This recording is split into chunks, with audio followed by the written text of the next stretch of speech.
Good morning students, लक्ष्य में आप सभी का स्वागत है। मैं अभी सिग्नल का पार्ट 2, ठीक है, सिग्नल में पार्ट 2 दूसरा पार्ट है, ठीक है। पार्ट 1 हम लोगों ने पढ़ रखा है, सिग्नल क्या होता है। आज सिग्नल में पीरियोडिक सिग्नल हम लोगों ने फर्स्ट पार्ट में पढ़ा था, जो आपके सामने ऑलरेडी है भी। तो अब मैं पार्ट 2 बना रहा हूँ। इस पार्ट 2 में आप देख लीजिए, मैं आज आपको पीरियोडिसिटी निकालने के लिए सिखाऊंगा, मतलब कोई भी सिग्नल पीरियोडिक है या नहीं है, इसको कैसे कैलकुलेट करते हैं, पीरियोडिक है या नहीं है। तो छोटे छोटे क्वेश्चन यहाँ से पूछे जाते हैं, ठीक है, पूछ सकते हैं, बट ऐसा है कि नहीं कि पूछेगा। हम लोग को तो सिग्नल खाली जानना है, लेकिन मैं एक दो न्यूमेरिकल बता देता हूँ कि हाँ कैसे हम लोग पीरियोडिक सिग्नल पहचानेंगे।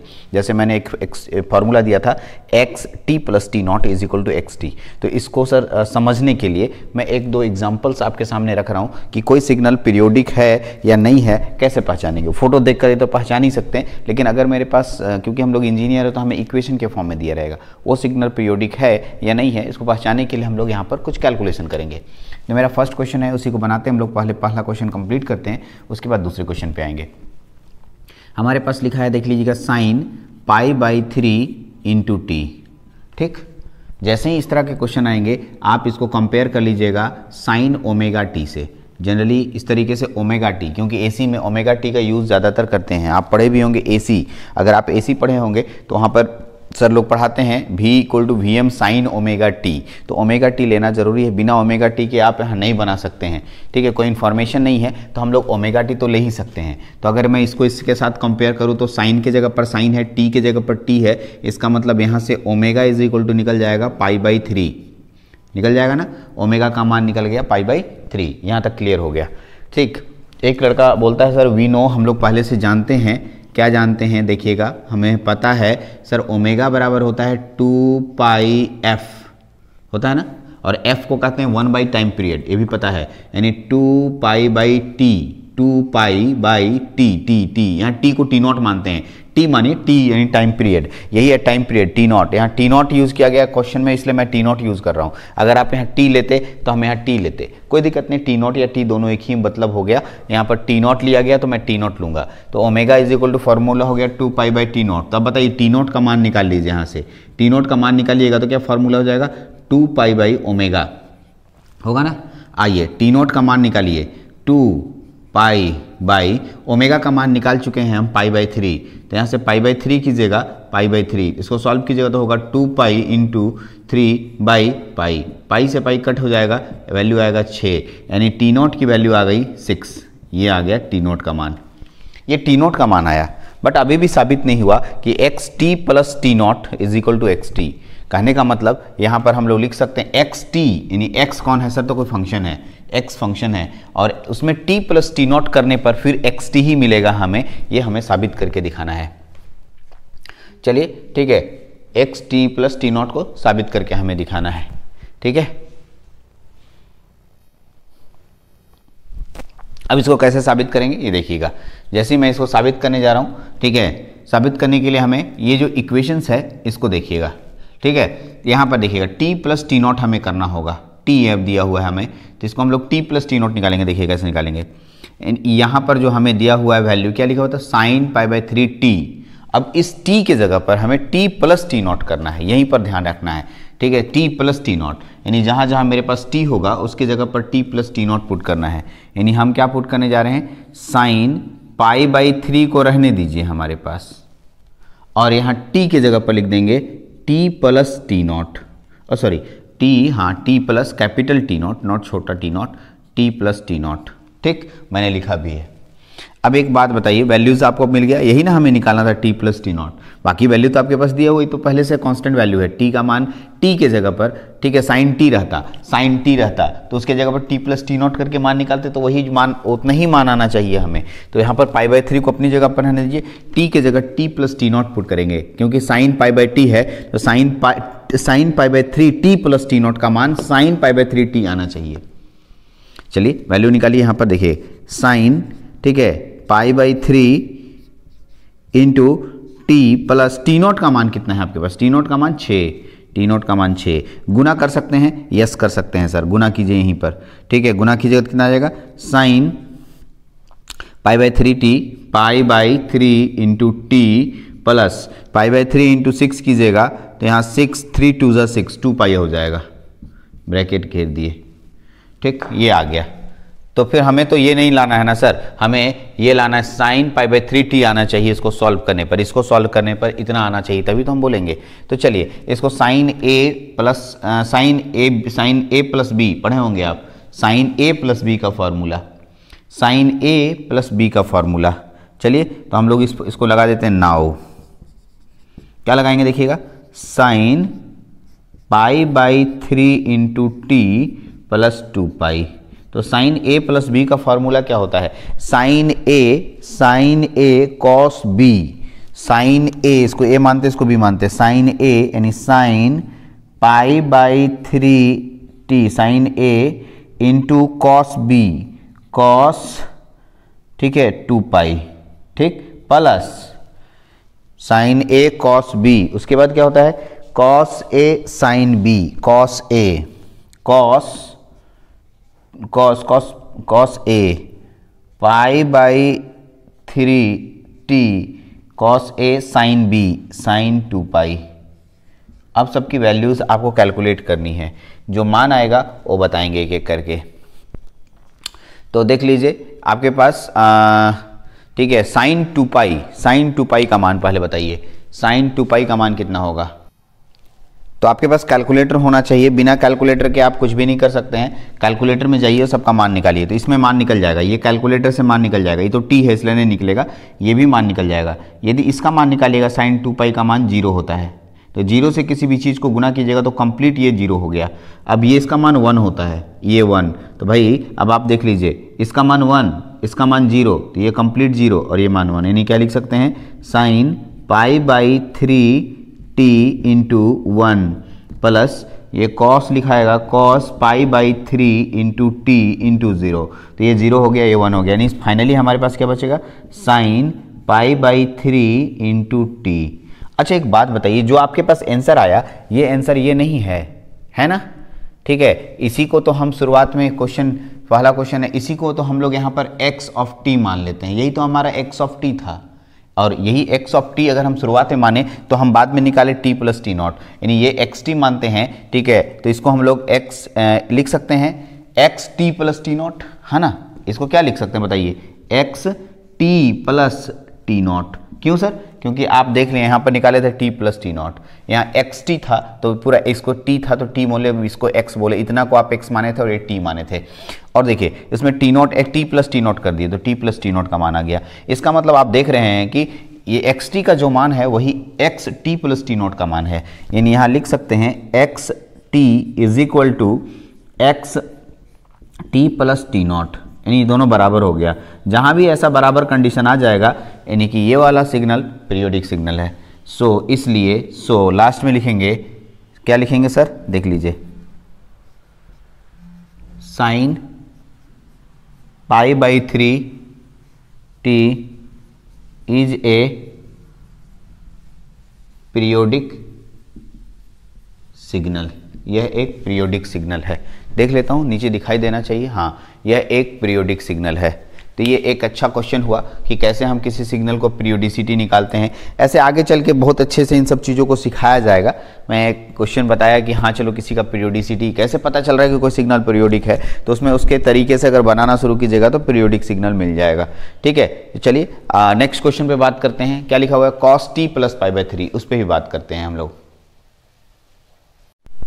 दूसरे क्वेश्चन पे बात करते हैं। दूसरा क्वेश्चन हमारे पास लिखा है, इसी को लिखते हैं x ऑफ t मान रहे हैं इसको हम लोग, और लिखा हुआ है cos ब्रैकेट के अंदर t प्लस पाई बाई 3। ठीक है, ये पूरा t जो है इतना सारा है, t इतना को पूरा को मान रहे हैं। इसके पहले कुछ नहीं तो ओमेगा लिखा हुआ है, ओमेगा, यहाँ ओमेगा है, इसमें 1 कुछ नहीं तो 1 तो है ना सर। तो अगर इसी को हम लोग कंपेयर करें cos ओमेगा t से, तो सोचिए t यहाँ लिखा हुआ था, t के लिए इतना सारा चीज़ है, यानी t के लिए इतना सारा चीज़ होगा, लेकिन ओमेगा के लिए कुछ नहीं तो ओमेगा के पहले कुछ नहीं तो है 1 तो है ना, यानी हियर लिख सकते हैं, हियर ओमेगा बराबर 1। यहाँ पर समझना होगा, ओमेगा 1 दिख रहा है। ठीक है, ओमेगा कैसे 1 दिख रहा है सर, तो ये t है और ये पूरा t है। ठीक है, कॉस यहाँ दिख रहा है, कॉस t मानेंगे, ये प्लस पाई बाई 3 है, बट यहाँ हमारे ओमेगा से मल्टीप्लीकेशन नहीं है, t के साथ प्लस में है। ओमेगा टी हम लोग पढ़ते हैं साइन ओमेगा टी, तो ये t का जितना मान है वो t प्लस पाई बाई 3 मान रहे हैं।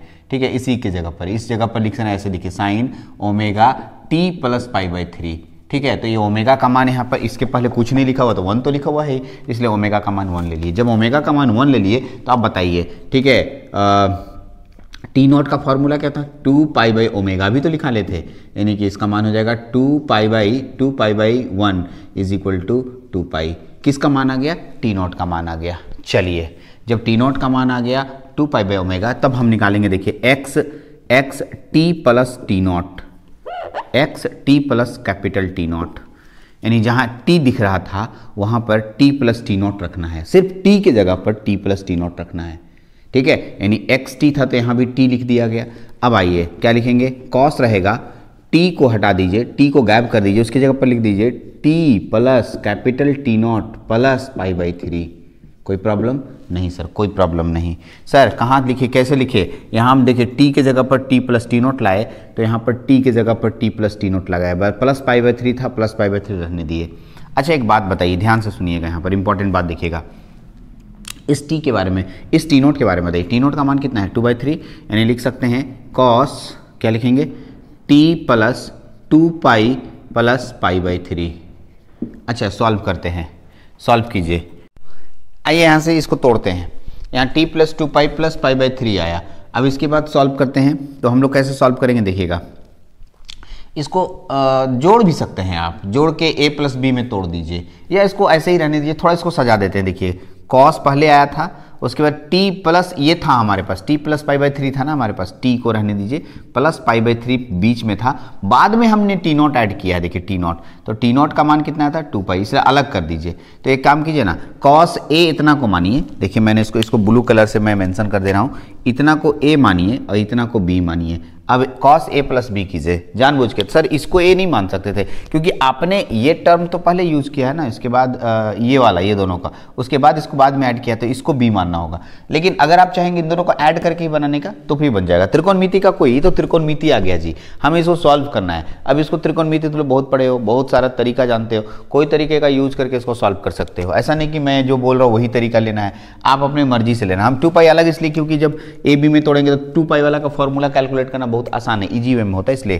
तो भाई कॉस, इसको तोड़िए, कॉस ए प्लस बी का formula, cos a plus b का फॉर्मूला होता है cos a cos b, cos a यानी कॉस क्या लिखेंगे, t plus pi by 3 into cos b, cos 2 pi, ठीक। उसके बाद माइनस होता है, इसमें माइनस होता है sine a sine b, sine a का मतलब t plus pi by 3 into sine b, sine 2 pi, ठीक। अब आइए, अब आपके इसको गौर से देखिएगा, साइन 2 पाई का मान अभी थोड़ी देर पहले बताया था मैंने, 0 होता है। कॉस 2 पाई का मान 1 होता है, आराम से बन गया। कॉस क्या बचेगा यहाँ पर, टी प्लस पाई बाई 3 बचा, और इसका मान 1 है तो 1 लिख देंगे, माइनस साइन, इसका मान यहाँ देखिएगा sine t plus pi by 3, ठीक है, इंटू इसका मान 0 हो गया, तो ये पूरा 0 हो गया, खत्म हो गया। इसके साथ गुना करेंगे तो बचेगा मेरे पास कितना, cos T plus pi by 3। तो आप गौर से देखेंगे, यही वाला को आपने, इसी को आपने कॉस ओमेगा टी माना था, और इसी को आपने एक्स टी माना था, यानी इसी को आपने एक्स टी माना था, यानी x t plus T not को सॉल्व करते करते करते करते आपने एक्स टी ले आया, यानी x t is equal to लिख सकते हैं x t plus capital T nought, ये बराबर है, यही तो हमें पीरियोडिक सिग्नल कहता है। इसलिए हेंस क्या लिखेंगे, कौन सा सिग्नल पढ़ रहे थे, cos T plus pi by 3, ठीक है, इज ए पीरियोडिक सिग्नल। यदि सॉल्व करते करते इतना नहीं आता तो हम बोलते हैं ये पीरियोडिक सिग्नल नहीं है, नॉन पीरियोडिक सिग्नल है। तो periodic signal, non periodic signal पहचानना बहुत आसान है। तो मैंने इस तरह के क्वेश्चंस आपके सामने कराए। ऐसे एग्जाम में पीरियोडिक और नॉन पीरियोडिक को प्रूफ करने के लिए नहीं आएगा, इससे कोई क्वेश्चन नहीं पूछते हैं लोग, लेकिन हम लोग जाने कि कभी भी किसी भी सिग्नल, कोई सिग्नल पीरियोडिक है या नहीं है, कोई पूछ दिया तो आप उनको बताओगे कि उस तरीके से इस कंडीशन को जो सेटिस्फाई करेगा, यानी x t plus T nought is equal to x t, इसी को हम लोग पीरियोडिक सिग्नल बोलेंगे। तो बोलेगा एक दो बताओ, तो आप एक दो एग्जांपल दिखा सकते हो जैसे कि मैंने बताया, ठीक है, और आराम से इसको सेटिस्फाई भी करा सकते हो, चलो, तो यहाँ तक हो गया पीरियोडिक सिग्नल। ये पीरियोडिक सिग्नल यहाँ पर आपके पास पीरियोडिक और नॉन पीरियोडिक खत्म होता है। अब इसके बाद मैं एसी सिग्नल और डीसी सिग्नल पे बात करूँगा। एसी सिग्नल क्या है, डीसी सिग्नल क्या है, ठीक है। उसके बाद AC signal DC signal complete होने के बाद मैं आपको लेके जाऊँगा एनालॉग सिग्नल और डिजिटल सिग्नल, उस पर बात करते हैं। एसी सिग्नल, चलते हैं एसी सिग्नल पे बात करते हैं। तो देखिए क्या लिख रहे हैं, ए सिग्नल whose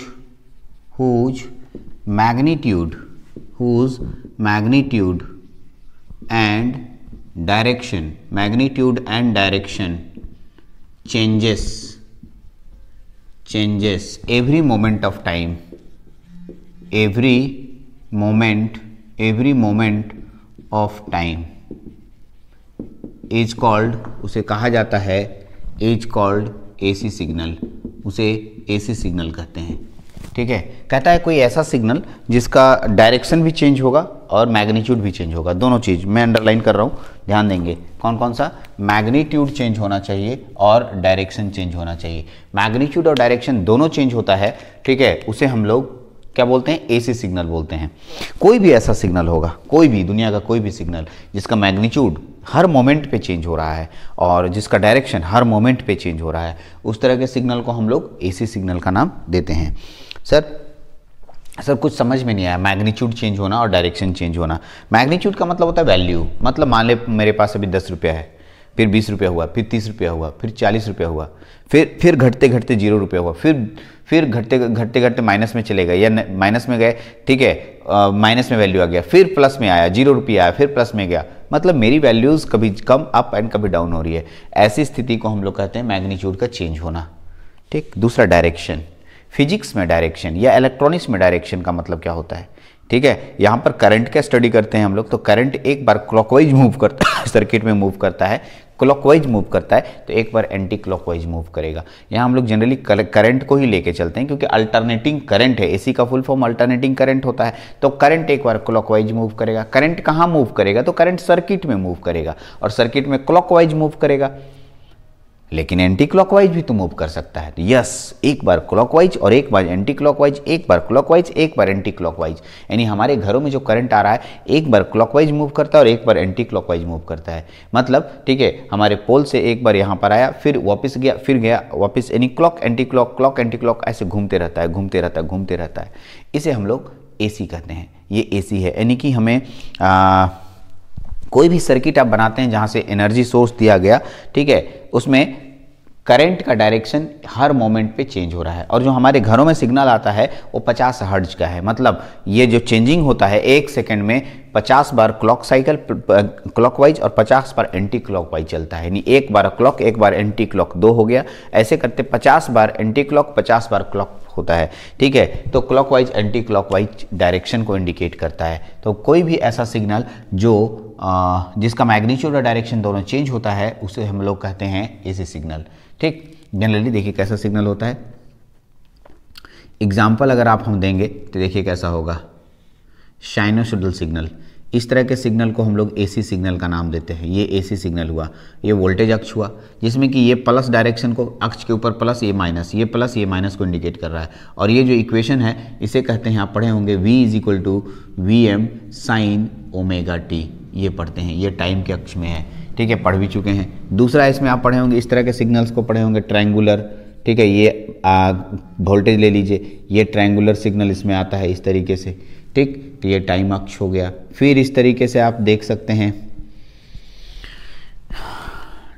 इस तरीके का सिग्नल आप ले सकते हैं, ये स्क्वायर सिग्नल हो गया या रेक्टेंगुलर सिग्नल हो गया। ये भी आपके पास एसी सिग्नल है, जिसमें ये प्लस था, ये माइनस था, ये प्लस था, ये माइनस था, ये प्लस है, ये माइनस है, ये प्लस है, ये माइनस है, ये प्लस है।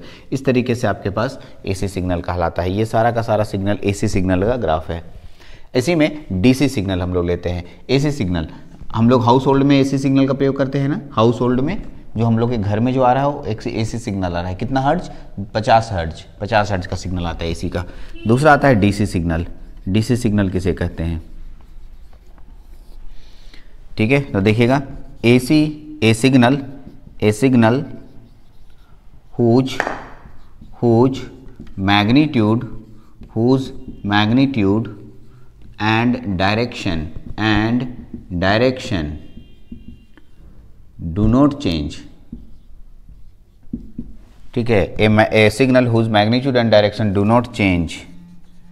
Not change at every moment of time, every moment of time is called a signal whose magnitude and direction do not change, magnitude and direction do not change at every moment of time, सीधे लिख दिए, is called DC signal। या ऐसे भी लिख सकते हैं, a signal whose magnitude and direction is constant, magnitude और डायरेक्शन एकदम कांस्टेंट होगा, मैग्नीट्यूड भी कांस्टेंट होगा, डायरेक्शन भी कांस्टेंट होगा, चेंज नहीं होगा। डू नॉट चेंज को ही हम लोग यहाँ कांस्टेंट भी लिख सकते हैं, ठीक है। एग्जांपल के लिए मैं यहाँ पर एक फोटो बना रहा हूँ, ठीक है, इस तरीके का, ठीक, ये मेरे पास टाइम अक्ष है, ये वोल्टेज है, तो जो यहाँ V1 वोल्टेज होगा कंटिन्यू दे रहा है। या ऐसा भी हो सकता है कि ये मेरे पास अक्ष है, ये टाइम अक्ष है, नीचे के डायरेक्शन में हम दे सकते हैं जिसका नाम -B है, या -V1 इंडिकेट कर सकता है। तो -V1 का मतलब नहीं सिर्फ इसका हो गया कि ये उल्टा डायरेक्शन में चल रहा है, ये सीधा डायरेक्शन में, कोई भी किसी एक डायरेक्शन में चल रहा है भाई, ये एक माइनस डायरेक्शन, ये प्लस डायरेक्शन में, ये तो भाई बार बार प्लस माइनस डायरेक्शन चेंज कर रहा था, बट ये कोई एक डायरेक्शन मूव कर रहा है, ये तो एक प्लस डायरेक्शन मूव कर रहा है और ये माइनस डायरेक्शन मूव कर रहा है। तो इस तरह के कहीं कांस्टेंट ग्राफ को हम लोग क्या बोलते हैं, ठीक है, डीसी सिग्नल बोलते हैं। ये हमारा डीसी सिग्नल हुआ, ठीक है, एसी सिग्नल, डीसी सिग्नल, यहां तक आपने सीखा। अब देखिएगा एसी सिग्नल और डीसी सिग्नल, जो आपने एसी सिग्नल डीसी सिग्नल बनाया, इसका मैंने एक वीडियो बनाया है, what is difference between AC and DC, ठीक। तो मैं क्या कर रहा हूँ कि मैंने जो अलग वीडियोज बनाई है उसको इसके साथ अटैच कर दे रहा हूँ, ताकि अब आप एसी और डीसी के बीच में अंतर भी समझ जाएं, साथ साथ एसी डीसी का अंतर भी समझने की ज़रूरत है यहाँ पर। इसलिए मैं उस वीडियो को, जैसे ही मैं वीडियो खत्म करूँगा उसके साथ वो वीडियो चलने लगेगा, what the difference between AC signal and DC signal, यानी एसी करंट और डीसी करंट में अंतर क्या है, यानी अल्टरनेटिंग करंट और डायरेक्ट करंट एक प्रकार का सिग्नल हुआ, उसमें अंतर क्या है, इसको भी हम लोग यहीं पर समझ लेते हैं। तो चलिए वीडियो जैसे ही खत्म होता है मैं ऑफ करता हूँ, उसके बाद दूसरी वीडियो आ जाएगी जो कि मैं एसी और डीसी के बीच में डिफरेंस बताया हूँ। चलिए, ओके। गुड मॉर्निंग स्टूडेंट्स, लक्ष्य में आप सभी का स्वागत है। मैं आज एक नया टॉपिक लेके आया हूँ, आप लोगों के सामने दिख रहा होगा बोर्ड में, difference between AC and DC, मतलब डायरेक्ट करंट और अल्टरनेटिंग करंट में क्या डिफरेंस है, बेसिक डिफरेंस हम लोग यहाँ सीखेंगे। जनरली ये जूनियर सेक्शन के बच्चों को पढ़ना होता है, जैसे डिप्लोमा के फर्स्ट सेमेस्टर और सेकेंड सेमेस्टर के बच्चे पढ़ते हैं। लेकिन कॉमन बातें हैं, कुछ कॉमन बातें ऐसी होती हैं जिन्हें हम नहीं जानते हैं। अगर सीनियर बच्चे जो देखेंगे इसको, फिफ्थ सेमेस्टर के बच्चे, वो भी कुछ तो जानते हैं, बट एक जगह कलेक्टिव वे में नहीं है, ठीक है, जिसके कारण जब कभी ऐसा पूछा जाता है कि what is difference between AC and DC, तो हमें याद रहता नहीं है। मैं कोशिश करता हूँ कि सभी को एक कलेक्शन करके मैं एक जगह लिख दूँ और उसको समझाने की कोशिश कर रहा हूँ कि हाँ एसी और डीसी में डिफरेंस क्या है। कुछ डिफरेंस हमारे एग्जामिनेशन पॉइंट ऑफ व्यू से इम्पॉर्टेंट है, मतलब किताबी दुनिया है, और कुछ डिफरेंस ऐसे भी हम मिलेंगे जो मैंने यहाँ मेंशन नहीं किए हैं और हम लोग सोचते हैं, बट उसका आंसर किताबों में या फिर किताबों में लिखा नहीं रहता है, या फिर जनरली हम लोग उसको एग्जामिनेशन पॉइंट ऑफ व्यू से नहीं लिखते हैं। जैसे एग्जाम्पल एक दे रहे हैं, मेरे से एक बच्चे ने पूछा कि सर एसी ज़्यादा डेंजरस है कि डीसी ज़्यादा डेंजरस है। ये एक इम्पॉर्टेंट क्वेश्चन है, क्योंकि एसी भी हमारे घरों में आता है और डीसी भी हमारे पास अवेलेबल है, तो कौन ज़्यादा डेंजरस है, ठीक है। तो एक बच्चे का दिमाग चल रहा था, बोला नहीं डीसी तो सर, डीसी तो हमको कुछ होता ही नहीं, मैं तो छू लेता हूँ डीसी को, और एसी को छूता हूँ तो बहुत ज़्यादा प्रॉब्लम आती है, मतलब उसे करंट लगता है, झटका लगता है, ठीक है। तो यहाँ पर उसके दिमाग में एक परसेप्शन बन गया कि नहीं डीसी जो है, डीसी डेंजरस नहीं होता है, एसी डेंजरस होता है, ठीक है। तो इन सब बातों को समझेंगे। लेकिन पहले जो हम लोग है डायरेक्ट करंट और अल्टरनेटिंग करंट के बीच में एक डिफरेंस जानते हैं, ठीक है। कोशिश करते हैं कि जो डिफरेंस हम लोग लिखे हैं एग्ज़ाम में, इसी को आप लिखिए, इसी को लिखिएगा, आप कोशिश यही कीजिएगा कि एग्ज़ाम में इसको लिखिए और समझने की कोशिश करते हैं एग्जैक्टली डायरेक्ट करंट और अल्टरनेटिव करंट होता क्या है। मैंने पहला पॉइंट लिखा है डायरेक्ट करंट में कि डीसी का करंट यानी इलेक्ट्रिक चार्ज को ओनली वन डायरेक्शन में फ्लो कराता है, वन डायरेक्शन, ठीक, एक डायरेक्शन में फ्लो कराता है।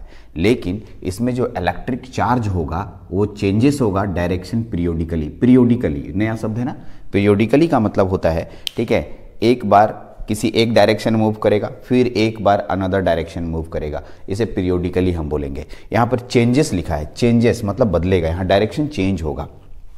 एक बार डायरेक्शन ऐसे चलेगा, एक बार डायरेक्शन ऐसे चलेगा, तो एक बार मतलब इसमें जो करंट का डायरेक्शन होगा मूवमेंट में रहेगा। एक बार क्लॉकवाइज, एक बार एंटी क्लॉकवाइज, एक बार क्लॉकवाइज, एक बार एंटी क्लॉकवाइज। ये हमारे घरों में एसी चलता है, ऐसे एसी फ्लो होता है, इसीलिए इसको बोलते हैं, इसका जो करंट डायरेक्शन है वो चेंज होता है। दूसरा हम लोग पढ़ेंगे मैग्नीट्यूड भी डायरेक्शन चेंज होता है, तो मैंने लिखा है, ठीक है, मैग्नीट्यूड, ठीक, magnitude of current changes with respect to time, time के साथ इसका मान भी बदलता है। सॉरी, यहाँ नहीं बदलता है, मैंने लिखा है कांस्टेंट, यहाँ लिखा है चेंजेस, ठीक है, चेंजेस। तो यहाँ कांस्टेंट किस में कांस्टेंट होता है? डायरेक्ट करंट में। का मतलब डायरेक्ट करंट में जो हमारे पास करंट का मान होता है, ठीक है, उसकी मैग्नीट्यूड यानी उसकी जो वैल्यू होती है, जैसे मान लिया कि किसी बैटरी से करंट निकला 1 एम्पियर, तो वो 1 एम्पियर थ्रू आउट हमेशा के लिए सभी सर्किटों में कांस्टेंट रहेगा, चेंज नहीं होगा। यानी 1 एम्पियर करंट होगा तो 1 ही एम्पियर करंट निकल रहा है, ठीक है। लेकिन इसमें करंट कभी 0, 0 से 10, 0 से 2, 2 से 4 एम्पियर, 4 से 6 एम्पियर, 6 से 8 एम्पियर, फिर घटते घटते 1 एम्पियर, फिर 0 एम्पियर, इस तरीके से करंट उसमें हर समय वैल्यू, करंट की वैल्यू चेंज होती रहेगी। तो मैग्नीट्यूड का मान परिमाण होता है, मैग्नीट्यूड चेंज होते रहता है एसी में, और डीसी में मैग्नीट्यूड का मान चेंज नहीं होता है। ये आप एक्सपेरिमेंट करके देख सकते हैं, डिफरेंट एक्सपेरिमेंट्स आपके पास हो सकते हैं। आप रेसिस्टेंस आप लीजिए, रेसिस्टेंस लेकर और उसको उसमें पुट करके देखिए कि मान कितना होता है। इसमें हमारे पास इसके लिए हमें 2 डिवाइसेस की ज़रूरत पड़ेगी, आमीटर और volt meter. Ammeter volt meter लेकर आप उसको लेके आइए, देखिए करंट और वोल्टेज को नाप सकते हैं। तब आप देखेंगे तो इसमें जो करंट का मान होगा वो बार बार बदलते हुए दिखाई देगा, किसमें? एसी में, ठीक है, एसी में करंट का मान बदलते हुए दिखाई देगा, ठीक है। इसके लिए आप ग्राफ बनाते हैं ना, ग्राफ बनाते हैं तो देखिए कैसा ग्राफ बनाते हैं, इस तरीके का ग्राफ बनाते हैं और बताते हैं कि देखो करंट का मान हर समय बदल रहा है। सर कैसे? तो ये देखिए, ये जो है करंट एक्सिस आपने लिया और ये टाइम एक्सिस है, तो आप दिखाते हैं कि ये यहाँ पर जो है टाइम में है, 1 सेकंड में यहाँ पर वैल्यूज़ आया, फिर दूसरे सेकंड में यहाँ पर वैल्यूज़ गया, तीसरे सेकंड में यहाँ पर वैल्यूज़ गया। तो मैग्नीट्यूड जो करंट का मान है धीरे धीरे बढ़ रहा है, टाइम जैसे जैसे बढ़ रहा है वैसे वैसे मान बढ़ रहा है। इसी को मैंने ग्राफिकल रिप्रेजेंटेशन ऐसे कर दिया, यानी हम लोग ग्राफ में ऐसे दिखाते हैं, ठीक है। लेकिन हम लोग के रियल दुनिया में जो तार है, तार में जो मैग्नीट्यूड होता है करंट का, जो हमारे घरों में एसी आता है, उसमें मान हमेशा बदलते रहता है, कभी 0 से 10, 20, 25, 30, 35 ऐसे। उसके बाद फिर घटता भी है, फिर बढ़ता है, फिर घटता है, फिर बढ़ता है, फिर घटता है, ठीक है। तो सर घटते बढ़ते रहेगा तो घरों में ऐसा नहीं होगा। तो हम लोग आगे चल के इसको एसी सर्किट में पढ़ेंगे, जो सर होंगे वो एसी पूरा पढ़ाते हैं। एसी एक चैप्टर होता है, इसमें आप एवरेज वैल्यू और आरएमएस वैल्यू, हो सकता है जूनियर सेक्शन वाले इस 2 शब्द को नहीं समझेंगे, क्योंकि जब चैप्टर पढ़ रहे होंगे तो एवरेज वैल्यू और आरएमएस वैल्यू को समझ पाएंगे। एवरेज औसत मान और RMS root mean square value, ठीक है, इन दोनों वैल्यू का प्रयोग करते हैं और हम इन दोनों वैल्यू से किसी भी सर्किट में कितना एनर्जी लॉस हुआ या कितना एनर्जी खपत हुआ, कितना एनर्जी वो डिवाइस लेगा, इन सब के बारे में कैलकुलेशन करते हैं। तो 2 चीज़ों को याद रखिएगा, औसत मान यानी एवरेज वैल्यू और आरएमएस वैल्यू। आरएमएस का फुल फॉर्म होता है रूट मीन स्क्वायर वैल्यू। ये आगे चल के एसी चैप्टर में आपको पढ़ाया जाता है। चलिए, तो मैं तो यहाँ पर छोटा सा डिफरेंस बता रहा हूँ, हो सकता है कुछ टर्म को धीरे धीरे समझेंगे, जैसे जैसे आप आगे बढ़ेंगे समझेंगे, लेकिन यहाँ पर डिफरेंस में आप 2 डिफरेंस याद रखेंगे। एक पहला डिफरेंस हुआ कि डायरेक्शन नहीं चेंज होता है, इसमें डायरेक्शन चेंज होता है पीरियोडिकली। इसमें डायरेक्शन चेंज, मैग्नीट्यूड चेंज नहीं होता है, इसमें मैग्नीट्यूड चेंज होता है टाइम के साथ। तीसरा, ये इंपॉर्टेंट है, frequency of DC current is 0। Frequency नहीं होता है डीसी में, होता ही नहीं है, फ्रीक्वेंसी 0 होता है। मतलब कहने का मतलब कि सर फ्रीक्वेंसी किसे कहते हैं? पहले आप डिफाइन कीजिए फ्रीक्वेंसी को, खुद सोचिए। नंबर ऑफ साइकिल्स बोलते हैं ना, ठीक है, नंबर ऑफ साइकिल, साइकिलों की संख्या, 1 सेकंड में साइकिलों की संख्या जितनी होगी उसे आप फ्रीक्वेंसी बोलेंगे। सर इसका ग्राफ जब आप बनाते हैं तो इसका ग्राफ आप इस तरीके से बनाते हैं, आप देखिए, ठीक है, एक कांस्टेंट ग्राफ बनाते हैं। तो ऐसा ग्राफ बनाते हैं तो इस ग्राफ में कहीं साइकिल नजर आ रहा है, आपको लग रहा है एक कांस्टेंट वैल्यू है, इस तरीके से एकदम सीधा रेखा, इसमें कहीं भी कोई साइकिल नहीं बन रहा है। सीधा रेखा वो साइकिल कैसे बोलेंगे आप? साइकिल तो है नहीं। साइकिल का मतलब होता है, ठीक है, कोई एक काम बार बार रिपीट हो रहा है, उसे साइकिल बोलते हैं, ठीक है। जैसे इसमें देखिए, ये वाला अगर हम वेव में बनाते हैं यहाँ पर, तो नीचे से ऊपर बनाए, फिर ये नीचे से ऊपर जाता है, तो आप देखेंगे कि ये वाला काम फिर से उधर हुआ, ठीक है, रिपीट हो रहा है, तो उसको हम लोग बोलते हैं साइकिल। यहाँ से यहाँ तक को एक साइकिल बोलेंगे, और यही उधर भी हो रहा है तो दूसरा साइकिल, तीसरा साइकिल, और बार बार रिपीट होते रहता है। ठीक है। तो इसलिए उसमें फ्रीक्वेंसी होगा, बट डीसी में फ्रीक्वेंसी नहीं होगा। इसलिए मैंने लिखा frequency of AC is not zero, zero नहीं होता है, जीरो नहीं होता है, इसकी वैल्यू होती है। और मैंने लिखा इंडिया में इसकी वैल्यू 50 हर्ट्ज ली जाती है, 50 से 60 हर्ट्ज के बीच में वैरी करता है, लेकिन फिक्स है हमारे घरों में जो फ्रीक्वेंसी आती है वो 50 हर्ट्ज है। 50 हर्ट्ज हमारी सरकार भारत सरकार जो है, ठीक है, या बिहार सरकार जो भी अपनी बिजली प्रदान करती है आपको, वो 50 हर्ट्ज देती है, 50 हर्ट्ज फ्रीक्वेंसी फिक्स करके रखा है। ठीक है, आगे बढ़ते हैं। डीसी करंट में रेसिस्टेंस का प्रयोग होता है, ये एक इंपॉर्टेंट शब्द है, आगे चल के इसके बारे में पूरा डेरिवेशन कीजिएगा और आपको समझाया जाएगा कि डीसी में रेसिस्टेंस का ही प्रयोग ज़्यादातर किया जाता है। तो क्या सर और तो एसी में क्या क्या होता है, तो दो और एलिमेंट इसमें जुड़ जाते हैं, कैपेसिटर और इंडक्टर। ठीक है, मुख्यतः तीन एलिमेंट हम लोग आसपास देखने को मिलता है हमें। ठीक है, एक हो गया रेसिस्टर, एक हो गया इंडक्टर और एक हो गया कैपेसिटर। ठीक है, रेसिस्टर, इंडक्टर और कैपेसिटर। बहुत सारे स्टूडेंट रेसिस्टर, इंडक्टर, कैपेसिटर देखे ही नहीं है, हो सकता है जूनियर बच्चे देखेंगे तो उनको नहीं पता चलेगा, लेकिन जैसे जैसे आप बढ़ेंगे तो पता चलेगा। जैसे कि घरों में जो पंखा लगा रहता है उसके ऊपर जो छोटा सा गोल सा लगा रहता है उसको कैपेसिटर बोलते हैं, कुछ लोग उसको कंडेंसर भी बोलते हैं, तो कंडेंसर भी सही शब्द है और कैपेसिटर भी सही शब्द है। और इंडक्टर, इंडक्टर का मतलब होता है तार को लपेट देना। इस तरीके से अगर आपके पास किसी तार को लपेट देते हैं तो ये इंडक्टर बन जाता है। सिंपल कोई भी तांबा का तार है उसको आप लपेट दीजिएगा तो इंडक्टर बनेगा। तो जनरली कैपेसिटर और इंडक्टर एसी में ज़्यादातर प्रयोग किया जाता है। जब आप एसी सर्किट पढ़ते हैं या एसी का स्टडी करते हैं तो वहाँ कैपेसिटर और इंडक्टर का बात होता है। क्या रसिस्टर का बात नहीं होता है? तो यस, रसिस्टर का भी बात होता है। इसमें तीनों की बातें होती है, यानी कि एसी में, क्योंकि उसमें करंट का मान हमेशा चेंज होता है, तो करंट का मान तीनों में यूज किया जाता है। करंट के मान का जो बदलाव है वो तीनों के लिए सही है, तीनों के लिए यूज होता है। लेकिन अगर मैं इंडक्टर को डीसी दूं, कोई वैल्यू नहीं है, बोला कोई फर्क नहीं पड़ता है हमको, तो सर कैसे फर्क नहीं पड़ता? अगर आप हमसे पूछते हैं तो मैं बोलूँगा कि थोड़ा इसके लिए आपको इसकी स्टडी करने की ज़रूरत है। इंडक्टर क्या होता है, इंडक्टर क्यों आया, इंडक्टर के बनाने से, इसको तार के लपेटने से क्यों, मतलब क्या फ़र्क पड़ता है, ये सब थोड़ा सर्च करना होगा आपको। और अगर मेरी और वीडियोज़ होंगी उसको देखिएगा तो पता चलेगा। ठीक है, तो इंडक्टर में मैं इसे बता दूं कि जब आप इसमें करंट फ्लो कराएंगे तो इसके चारों ओर एक मैग्नेटिक फील्ड बनता है, चुंबकीय क्षेत्र का निर्माण होता है। चुंबकीय क्षेत्र, फ्लक्स बोलते हैं आप इसे। लेकिन इसमें कौन सा करंट देंगे, तो अल्टरनेटिंग करंट देंगे, अल्टरनेटिंग करंट यानी एसी देंगे, तो इसके चारों ओर मैग्नेटिक फ्लक्स का निर्माण होगा। ठीक है, तो इसी का यूज हम लोग आगे चल के इसी को हम लोग आगे चल के क्वाइल बोलते हैं। क्या बोलते हैं? क्वाइल, जो पंखों में लपेटा रहता है, क्वाइल बोलते हैं ना आप। ठीक है, या फिर आप बहुत जगह तार को लपेटा हुआ, स्प्रिंग की तरह लपेटा हुआ देखते हैं, सभी जगह क्वाइल है। और दैट्स एग्जाम्पल ऑफ इंडक्टर, वो एक प्रकार का इंडक्टर का एग्जाम्पल है। आइए नेक्स्ट आते हैं। DC current can not transfer long distance because of very large energy loss.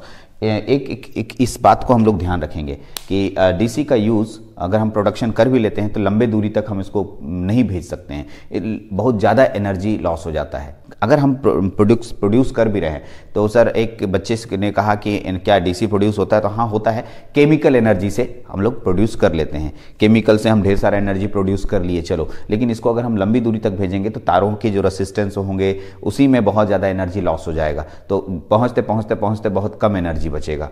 ठीक है, बहुत कम एनर्जी बचेगा तो फिर उसका कोई फायदा नहीं है। इसलिए हम लोग डीसी को ट्रांसमिट नहीं करते हैं, एक जगह से दूसरी जगह नहीं भेजते हैं, क्योंकि बहुत ज़्यादा एनर्जी लॉस हो जाता है।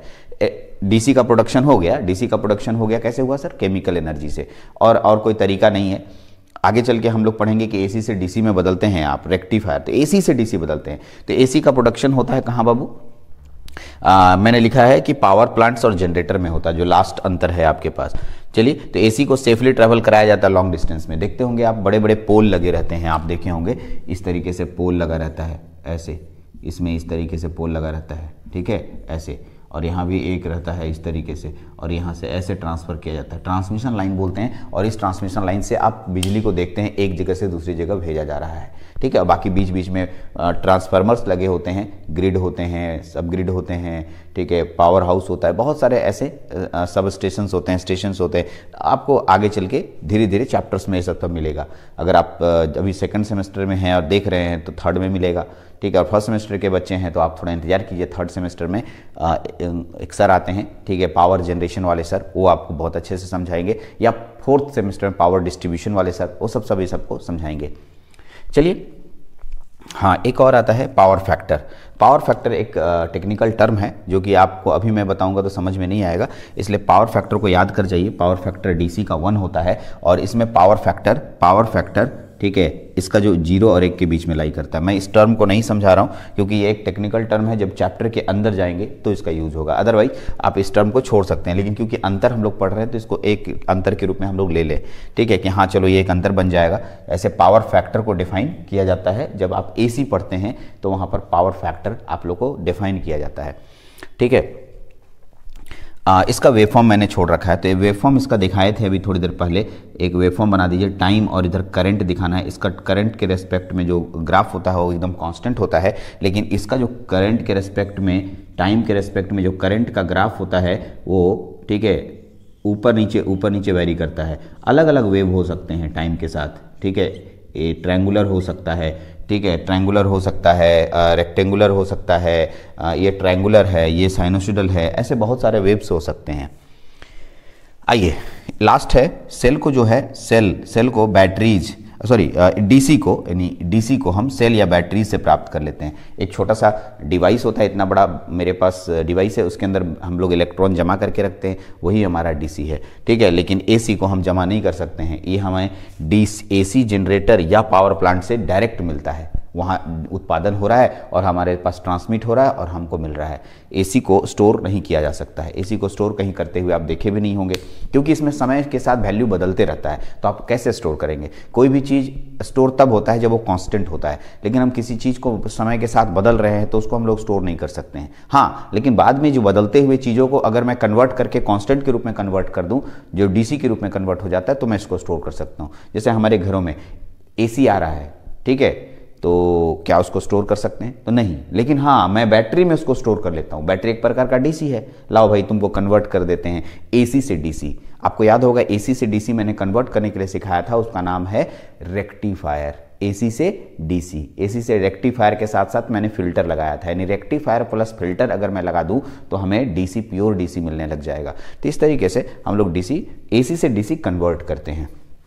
तो मैंने एक छोटा सा अंतर रखा, ठीक है, एक एग्जाम पॉइंट ऑफ व्यू से एक छोटा सा अंतर आप लोगों को रख सकते हैं डायरेक्ट करंट और अल्टरनेटिंग करंट के बीच में। बहुत छोटा सा अंतर है, आप इसको एक दो बार स्टडी कर लें, बेसिक जानकारी है इसमें, ठीक है। आप इसको पढ़ सकते हैं दोबारा और देख सकते हैं। कहीं कोई दिक्कत होगी तो आप कमेंट में जाके अपना कमेंट दे सकते हैं। चलिए, इस लेक्चर में इतना ही रखते हैं। Thank you very much.